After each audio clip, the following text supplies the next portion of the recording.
Motonom TV'den herkese merhaba. Yeni bir karşılaştırma videosu ile sizlerle birlikteyim. Bu videoda sizlere orta sınıfta enduro tarzında motosiklet arayanlar için alternatif olabilecek iki modeli tanıtmaya çalışacağım. Eminim tercihleriniz sırasında sizin de aklınız karışacak. Bu videomuzun kahramanları son dönemde çok fazla incelenen ve tercih edilen Voge 525 DSX ile Vinto firması tarafından üretilen ve ülkemizde Aurora markası altında satışa sunulan Aurora GS 525. Her iki motosikletin menşei de Çin. Daha önce Voge 525 DSX ile ilgili yapmış olduğum videoyu da videonun kartlar kısmına bırakıyorum. O videoyu da izlemenizi tavsiye ederim. Bu videomuza konu her iki motosiklet de hem yol performansı hem enduro sınıfındaki büyük abilerine oranla fiyatı hem de A2 ehliyet ile enduro keyfini yaşamak isteyen motosiklet tutkunlarına hitap etmesiyle ön plana çıkıyor. Şimdi videoya giriş yaparak her iki motosikletin teknik ve donanım özelliklerinden bahsederek modellerin birbirine karşı öne çıkan özelliklerini bu konuda bilgi sahibi olmak isteyen siz değerli izleyicilerime aktarmaya çalışayım. Videoya geçmeden önce daha önce yayınladığım videolarımı izleyerek beğenen,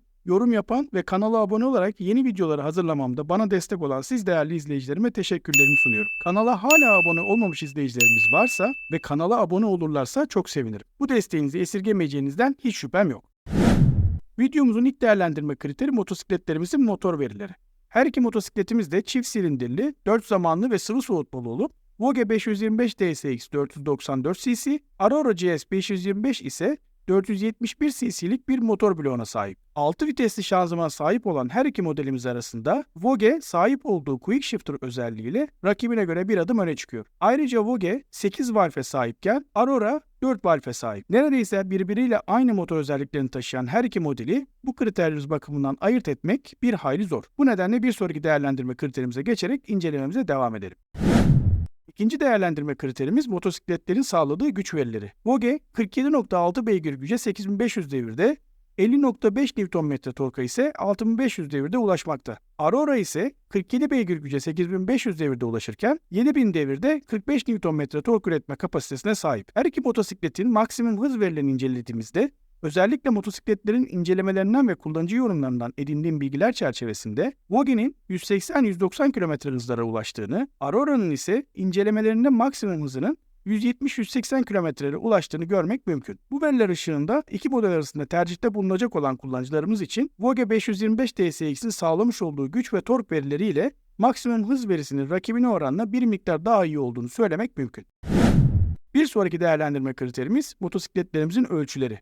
Voge 525 DSX 825 mm sele yüksekliğine sahipken Aurora GS 525 800 mm bir sele yüksekliğine sahip. Ağırlık verilerini incelediğimizde ise Voge'nin yüksüz ağırlığının 194 kilogram, Aurora'nın ise ıslak ağırlığının 208 kilogram olduğunu görüyoruz. Aks aralığı açısından aralarında çok fazla fark olmayan bu iki modelimizde Voge 1450 mm, Aurora ise 1475 mm aks aralığına sahip olarak üretilmiş. Bu teknik veriler detayında bu motosikletleri tercih edecek olan kullanıcıların en az 1.75 santim boya sahip olması durumunda bu motorlara oldukça rahat hakim olabileceklerini söylemek yanlış olmayacak. Şimdi ise bir sonraki değerlendirme kriterimizle videomuza devam edelim.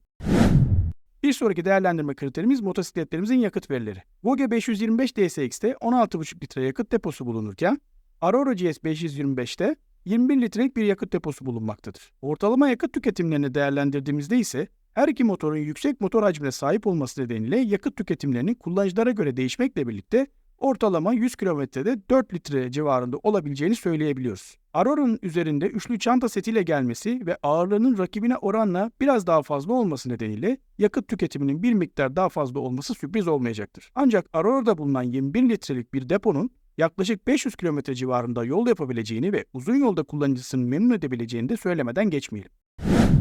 Beşinci değerlendirme kriterimiz motosikletlerimizin fren ve lastik verileri. Bildiğiniz üzere motosikletlerin gidişi kadar dikkat edilmesi gereken bir diğer unsur motosikletlerin nasıl durduğu. Genelde değerlendirmelerde 0-100 km verilerine daha çok bakılırken 0'dan 100'e olan süre çoğu zaman önemsenmez. Dolayısıyla bana göre en iyi incelenmesi gereken verilerin başında da lastik ve fren verileri gelmekte. Her iki modelimizdeki lastik ve fren verilerine baktığımız zaman ön frenlerinde çift disk kullanılmış ve ABS fren sistemine yer verilmiş. Burada Voge 525 DSX modelinde önde 298 mm'lik çift disk kullanılmışken Aurora GS 525 modelinde önde 300 mm'lik çift diskliğe yer verilmiş. Arka frenlere baktığımız zaman ise her iki modelin arka freninde de yine ABS fren sistemiyle desteklenmiş tek disk bulunmakta. Ayrıca Vogue modelinde motosikletin daha güvenli ve daha iyi yol tutuşunu sağlamak için traction kontrol sistemine yer verirken Aurora'nın resmi sitesinden yaptığım incelemelerde bu yönde bir bilgiye maalesef ulaşamadım. Bu konuda bilgisi olan izleyicilerim yorumlarda belirtirlerse çok sevinirim. Fren kaliperler açısından baktığımızda ise Vogue 525 DSX'te Nissin fren kaliperleri kullanılırken Aurora 525 GS modelinde ise radyal 4 pistonlu fren kaliperleri tercih edilmiş. Gelelim motosikletlerimizde yer alan lastik verilerine. Vogue bu modelinde Alman Messeler lastikleriyle motosikletin gidişi kadar duruşuna da önem vermeye çalışmış. Aurora ise CST'nin Ambro modeli lastiklerini kullanmayı tercih etmiş. Lastik ölçülerine baktığımızda ise birebir aynı ölçüleri kullanan bu modellerde önde 110-80-19, arkada 150-70-17 ebatlarında lastik bulunuyor. Aurora ile ilgili şöyle bir not eklemek istiyorum. Markanın resmi sitesinde ön lastiğin 14 inç olduğu belirtilmiş olsa da yabancı kaynaklardan bunun hatalı bir bilgi olduğunu teyit ederek önde 19 inç lastik kullandıklarını görmüş olduk. Bunu da sizler için eklemek istiyorum.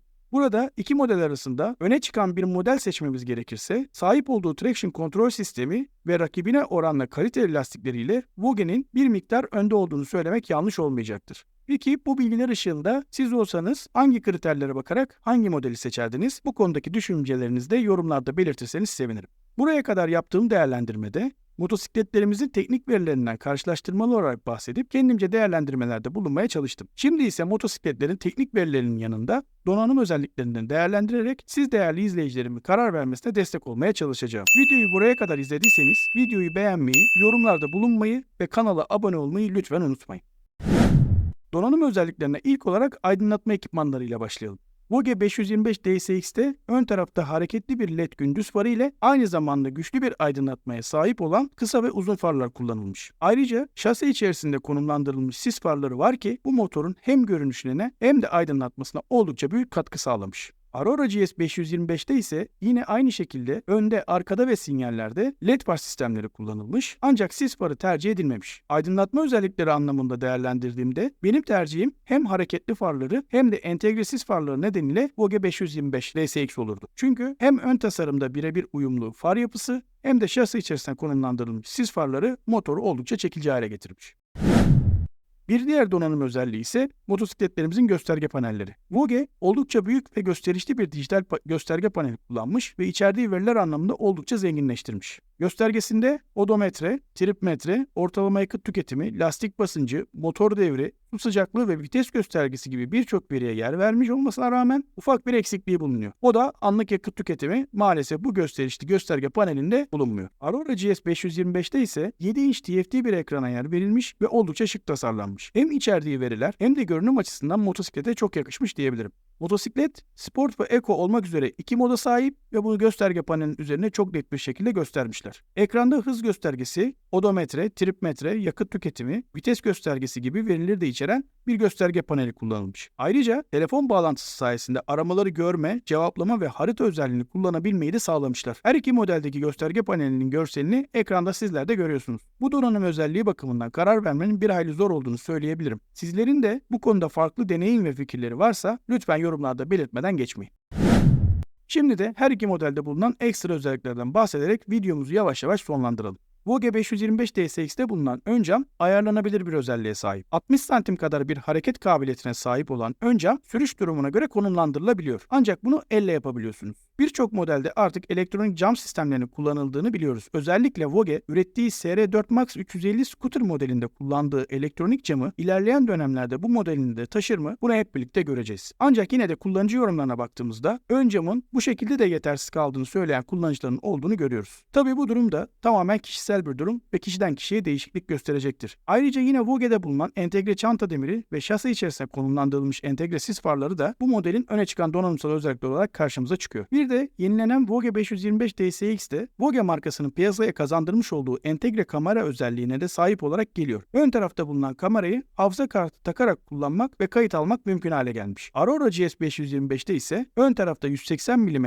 ayarlanabilir amortisör bulunurken arkada 5 bölümlü ayarlanabilir amortisör kullanılmış. Bu sayede hem yol hem de arazi koşullarına uyum sağlamak mümkün hale geliyor. Ayrıca motosiklette kullanılan egzozun çift namlulu ve paslanmaz susturuculu olarak tasarlanmış olması görünümüne olumlu anlamda katkı sağlamış. Arka lastikte kullanılan tek kollu mafsal ve alüminyum alaşımlı jant göbeği sayesinde lastik değişimine ihtiyaç duyulduğu durumlarda sürücüsüne kolaylık sağlamak istenmiş. Ayrıca motosikletin üzerinde arka ve yan çanta demirlerine ek olarak alüminyum ve magnezyum alaşımlı çantalarda satış fiyatına dahil olarak kullanıcıya ekstra bir maliyet oluşmasına izin verilmemiş. Videonun bu kısmına kadar yapmış olduğum teknik ve donanım açısından karşılaştırmalara baktığımızda iki modelin birbirlerine farklı alanlarda üstünlük kurduğunu görebiliyoruz. Vogue 525 DSX gerek motor verileri, güç verileri ve sahip olduğu traction kontrol sistemiyle ön plana çıkarken Aurora GS 525 geniş bir yakıt deposuna sahip olması ve uzun seyahatlerde daha az yakıt ikmal yapabilmesiyle ön plana çıkmakta. Bir de her iki modeli satış fiyatları bazında değerlendirmek gerekirse videonun yayınlandığı tarih itibariyle Vogue 525 DSX firmanın yapmış olduğu kampanya dahilinde peşin olarak 321.700 TL'ye, 12 taksitli olarak ise 369.800 TL'ye satılmakta.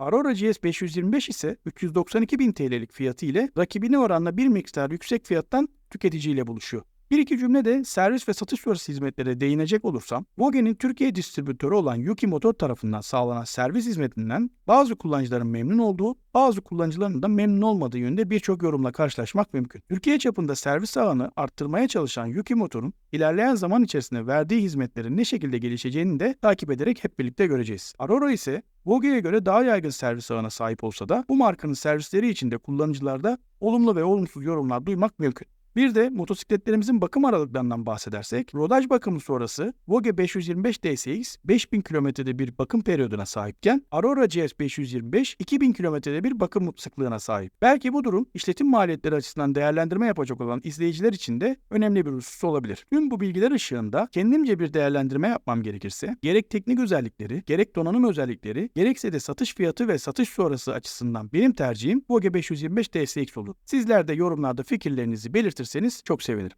Evet sevgili dostlar, bu videoda konuklarımız Vogue 525 DSX ve Aurora GS 525 oldu. Her iki modeli de teknik ve donanım özellikleri bakımından karşılaştırarak öne çıkan özelliklerini sizler için derlemeye çalıştım. Umarım faydalı bir video olmuştur. Bir sonraki videoda yeni bir karşılaştırma videosu ile sizlerle birlikte olmak için çalışmalarıma tüm hızıyla devam ediyor olacağım. Videoyu izlediğiniz için teşekkür eder, hepinize keyifli sürüşler dilerim.